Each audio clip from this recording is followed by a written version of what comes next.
ሰላም እንዴት ናችሁ? ውድ የማን ዩናይትድ ኢትዮ ፋንስ ተከታታዮች በያላችሁበት ሰላማችሁ ይብዛ። በርካታ ስፖርታዊ መረጃዎችን ወደ እናንተ ይዘን መተናል። ማንቸስተር ዩናይትድ እንግዲህ በገዛ ስታዲየሙ ከዌስትሃም ዩናይትድ ጋር ተጫውቶ ነጥብ ተጋርቷል። ያገኘውን 3 ነጥብ ነው ማለት ይቻላል። ዌስትሃሞች ነጥቡን እንዲጋሩ ያደረገው ይህንን በጨዋታ በተመለከተ እንግዲህ አንዳንድ ነገር እንበላችሁ።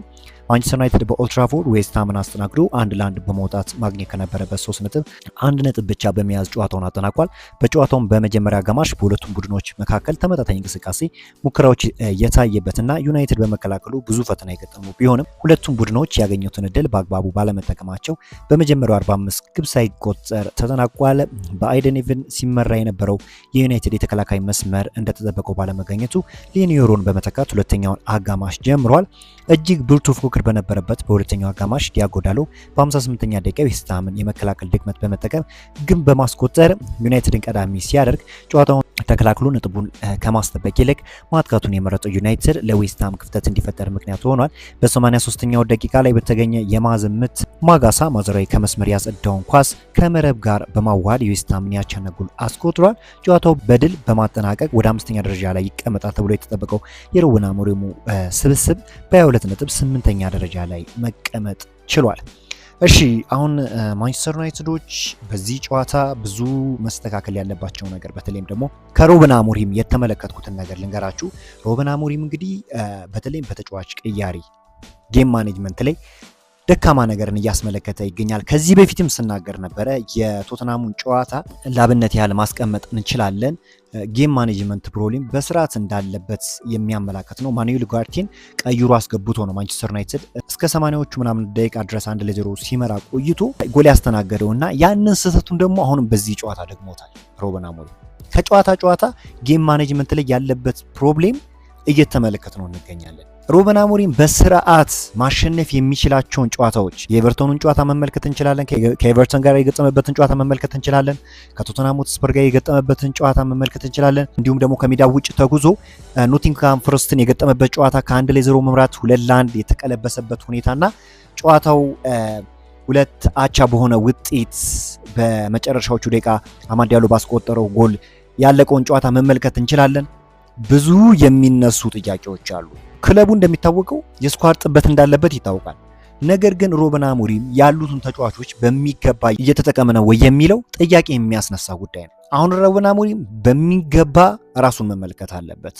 ምክንያቱም ከተጫዋቾች ባሻገር አሁን እሱ ላይም ብዙ ስህተቶች ጌም ማኔጅመንትን በተመለከተ ነጥብን አስጠብቆ መውጣትን በተመለከተ ድክመት እየተመለከትን ነው። አሁን ይሄ ክለብ ትላልቅ ጨዋታዎች ላይ ጥሩ ነገርን ያስመለክተናል። አሁን ማን ነው ክሪስታል ፓላስን ከሜዳው ውጭ ተጉዞ 2-1 ያሸንፋል ብሎ የገመተው? ዌስትሃም ደግሞ ነጥብ ያስጥላል እንዲህ ይቸግራል ብሎ የገመተው ማን? የትላንትናው ጨዋታ እንዳጠቃላይ ሲታይ የጎል ዕድሎችን በመፍጠር ክሊኒካል በመሆን ደረጃ በጣም ደካማውን ማንቸስተር ዩናይትድ ነው የተመለከትነው። እንዲሁም ቤንያሚን ሼሽኮ በነበረበት ጊዜ ከሁለቱ ጨዋታዎች በስተቀር ዩናይትድ በፊት መስመሩ ላይ ጥሩ ነገርን ሲያስመለክት አይተናል። በትናንትናው ዕለት እንግዲህ ሜሰን ማውንት ተቀይሮ ነበር የገባው። ተቀይሮ እንደመግባቱ ትንሽ ጉዳት እንደማስተናገዱ የከዚህ በፊቱን ነገር መመልከት ያው ተቸግረናል። ወደ መጨረሻዎቹ ደቂቃ አካባቢ ላይም ስለገባ ሜሰን ማውንት ጉዳት አስተናግዶ ባይሆን ኖሮ ከዚህ የተሻለ ነገር ማየት እንችል ነበረ። የማቲያስ ዴሊክት ደግሞ በተከላካይ ስፍራ ለመኖር ሌላ ራስ ምታትን ይዞ ነው የመጣውና ዩናይትድ አሁንም ቢሆን መሻሻል የሚችልባቸውን ማግኘት የሚችለውን ፖይንት ነው አሳልፎ እየሰጠ የተመለከት ነው። በጣም በርካታ ጨዋታዎችን መጥቀስ እንችላለን።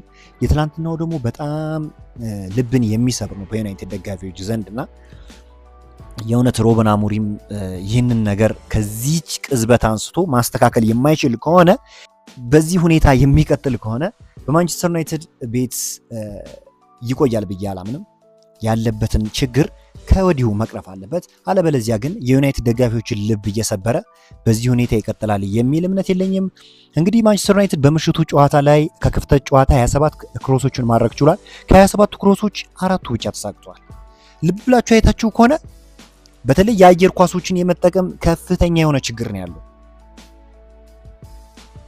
እና አማድ ዲያሎ ኳሶችን ያሻማሉ፣ የሚጠቀም ሰው የለም። የሚሻሙትም ኳሶች ምን ያህል ክሊኒካል ናቸው የሚለው ነገር ጥያቄ የሚያስነሳ ነው። ስለዚህ የዩናይትድ ችግር እኔ ትንሽ ነው ብዬ አላምንም። በጣም ትልቅ ችግር አለ። አንደኛ አሁንም ቢሆን ወሳኝ የሆኑ ተጫዋቾች ፓትሪክ ዶርጉ እኔ በማንቸስተር ዩናይትድ ቤት ለማንቸስተር ዩናይትድ መለያ የሚመጥን ተጫዋች ነው ብያለሁ። ስለዚህ የመጀመሪያው ውሳኔ ማንቸስተር ዩናይትዶች በጥሩ የዝውውር መስኮት ወስነው የዊንግ ባክ ተጫዋች ማስፈረም አለባቸው፣ መሻሻል የሚፈልጉ ከሆነ ማለት ነው። በዊንግ ባክ ቦታ ላይ መጠናከር አለባቸው። ሩበን አሞሪም በማንቸስተር ዩናይትድ ቤት ቆየም አልቆየም ዩናይትድ በመሃል ስፍራውና እንዲሁም ደግሞ በዊንግ ባክ ቦታ ላይ መጠናከር ያለበት ክለብ እንደሆነ ይታያል። ነገር ግን ሌላኛው ክፍተት ደግሞ እየተመለከትነው ያለው ነገር በፊት መስመሩ ላይ የቤንያሚን ሼሽኮን ጉዳት አስከትሎ ጆሹዋ ዘርክዚ ሚናውን በሚገባ እየተጫወተ ነው ብያለሁ። ክሮስ የሚደረጉ ኳሶችን አይደለም ወደ ጎል መቀየሩን እንተው፣ በሚገባ እንኳን ሲሞክር አንመለከተው። ያቺ ክሪስታል ፓላስ ላይ ያስቆጠራት ጎል ለጊዜውም ቢሆን ሁነቱን ሸፍናለት ነበር። ነገር ግን ልብ ብላችሁ አይታችሁ ከሆነ ቁመቱ በጣም ረጅም የሚባል ተጫዋች ነው። ጆሹዋ ዘርክዚ በጣም ግዙፍ የሚባል ተጫዋች ነው። በአየር ላይ የሚሻሙ ኳሶችን አይደለም ወደ ጎል ለመቀየር ሙከራ ራሱ በስነ ስርዓት ጥሩ ሙከራ እንኳን ሲያደርግ አልተመለከትም። በጣም በፊት መስመሩ ላይም ዩናይትድ ሲቸገር ነበር በትላንትናው ጨዋታና ብዙ የሚታረሙ ነገሮች እንዳሉ በትላንትናው ጨዋታ ማስተዋል ችለናል።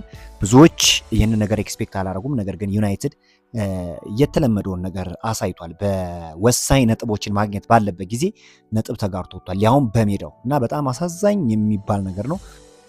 የቀድሞ የማንቸስተር ዩናይትድ ተጫዋች ዋን ቢሳካ በትላንትናው ጨዋታ በጣም ድንቅ እንቅስቃሴን ሲያስመለከት ነበር። ያው ከዩናይትድ ቤት ሲወጡ ከጫና ሙጭ ሆነው ስለሚጫወቱ እንደዚህ አይነት ነገር ማሳየቱ ላይ በመከላከሉ ነገር ማንቸስተር ዩናይትድ ቤት ሆነው እናውቀዋለን። በጣም ድንቅ የሚባል ተጫዋች እንደሆነ ይታወቃል።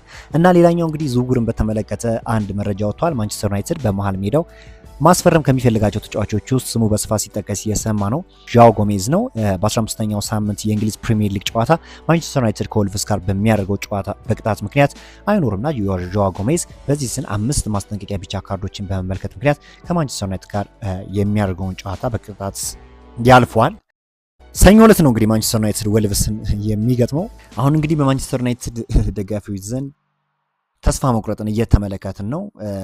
ደግሞ ይሄ አስገራሚም ነገር አይደለም። ምክንያቱም ክለቡ የመሻሻልን አሳየ ካልን በኋላ ደግሞ ወደዛ ሪትም ይገባል። የኮንሲስተንሲ ወይም የወጥነት ፕሮብሌም እየታየበት ነውና ይሄ ነገር ቢኖር ይሄን ያህል አስገራሚ አይደለምና ሩበን አሞሪም እንግዲህ ከጨዋታው በኋላ እንዲህ ሲሉ ተናግሯል።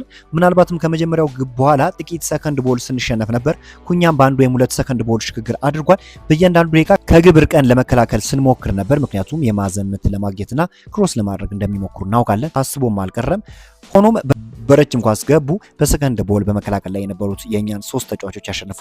ስለዚህ ነው በሁለተኛው አጋማሽ ላይ ጥሩ መሆን ነበረብን ሲል ሩበን አሞሪም ተናግሯል። በጣም አሳዛኝ ነው።